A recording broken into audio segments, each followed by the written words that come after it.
Guys আজকে আমার সাথে যে সকালবেলায় এরকম এরকম ঘটনা ঘটলো তোমাদেরকে কি বলবো। হ্যাঁ তোমাদেরকে একটু প্রথম থেকে বলি, তাহলে হয়তো তোমরা একটু মজা পাবা।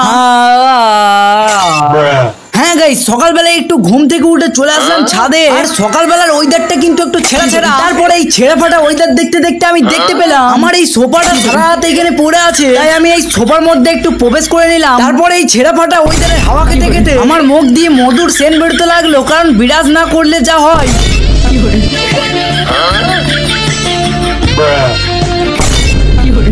তাই আমার সোফা থেকে উঠে ঝ্যাপ করে গিয়ে বিরাস আর কলকেটটা নিয়ে আস্তে আস্তে চলে আসলাম ছাদে। তারপরে আমার সোফাতে প্রবেশ করে নিলাম। আর আমার এই বিরাসটা কলকাতা থেকে নিয়ে এসেছি, অনেকটা দামি টাইপের।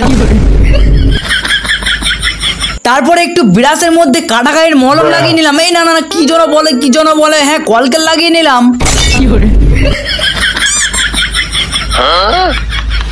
তো ওইসব কথা বাদ দিয়ে দাঁতের মধ্যে জেনারেটর স্টার্ট করে দিলাম।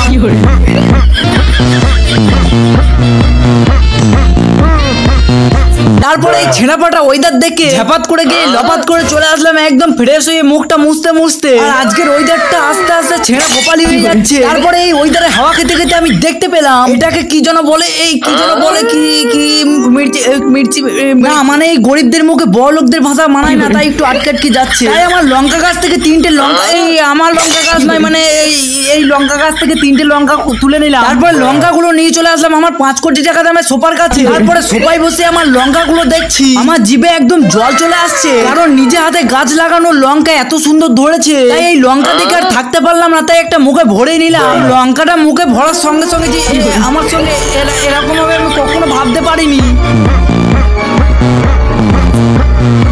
তো আজকের মতো ভাই এটি কি বলে, লাইক করে দাও। হ্যাঁ লাইক করে দাও।